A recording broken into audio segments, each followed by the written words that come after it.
बिस्मिल्लाहिर्रहमानिर्रहीम। अस्सलामु अलैकुम वरहमतुल्लाहि वबरकातुहू। अल्हम्दुलिल्लाहि वकफ़ा वस्सलामु अला इबादिहिल्लज़ीना इस्तफ़ा अम्मा बाद। अल्लाहुम्मा सल्लि अला मुहम्मद व अला आलि मुहम्मद कमा सल्लैता अला इब्राहीम व अला आलि इब्राहीम इन्नका हमीदुल मजीद। अल्लाहुम्मा बारिक अला मुहम्मद व अला आलि मुहम्मद कमा बारकता अला इब्राहीम व अला आलि इब्राहीम इन्नका हमीदुल मजीद। भाई दोस्तों बुज़ुर्गों, अल्लाह आप लोगों को खुश रखे, सलामत रखे, हिफ्ज़ अमान में रखे। मेरे दोस्तों, मेरे बुज़ुर्गों, ये वाक़या अगर ये वाक़े हैं, अगर हिंदुस्तान के जंग आज़ादी में उल्मा हिस्सा ना लेते तो हिंदुस्तान कभी भी आज़ाद ना होता, ये पक्की बात है।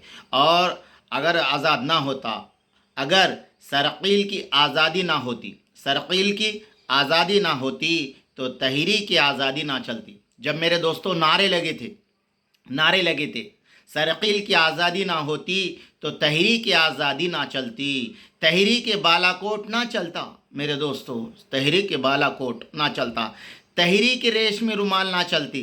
मेरे दोस्तों, रेशमी रुमाल क्या थी मेरे दोस्तों? वो उनका ख़त था उलमा इकराम का, जो ख़त के ज़रिए रेशमी रुमाल के तहरीक के नाम से मेरे दोस्तों पूरी उम्मत को पूरी दुनिया में पहुंचाते थे वो लोग। मेरे दोस्तों, फरमाया किसी तरह हमारे लोगों ने अंग्रेज़ों को इसकी भभक बता दी, तो लोग जब उनको पता चला कि उलमा रेशमी रुमाल की तहरीक चलते हैं, तो मेरे दोस्तों रेशमी रुमाल के कमांडर कौन थे मेरे दोस्तों? मौलाना उबैदुल्लाह सिंधी रहमतुल्लाह अलैह। फरमाया जिस वक़्त मेरे दोस्तों, मेरे बुज़ुर्गों, रेशमी रुमाल की तहरीक के लिए हज़रत मौलाना हुसैन अहमद मदनी, हज़रत मौलाना शेखुल हिंद मुफ्ती महमूद हसन साहब गंगोई रहमतुल्लाह अलैह ने उनको चुना, तो मेरे दोस्तों जब उनके दाढ़ी के बाल आ रहे थे, किस वक़्त मेरे दोस्तों दाढ़ी के बाल फूट रहे थे, और मेरे दोस्तों हज़रत मौलाना उबैदुल्लाह सिंधी रहमतुल्लाह अलैह जब ये तहरीक चलाते चलाते मेरे दोस्तों पाकिस्तान, अफ़गानिस्तान से, रूस से होते हुए जब हिंदुस्तान को वापस पहुँचे, तो फरमाया उनके बाद दाढ़ी के बाल सफ़ेद हो चुके थे। आप बताओ मेरे दोस्तों कितनी मेहनतें करें। माँ रेशमी रुमाल ना चलती, तहरीक खिलाफत ना चलती, तहरीक खिलाफत ना चलती, हिंदुस्तान छोड़ो तहरीक ना चलती। मेरे दोस्तों ये कौन दिए थे अंग्रेज़ों को? हिंदुस्तान छोड़ो का नारा ये मुसलमानों ने दिया था। मुकदमा बाहबान ना चलता, अम्बाला की साजिश ना चलती, अम्बाला मेरे दोस्तों, मेरे बुजुर्गों ना चलती।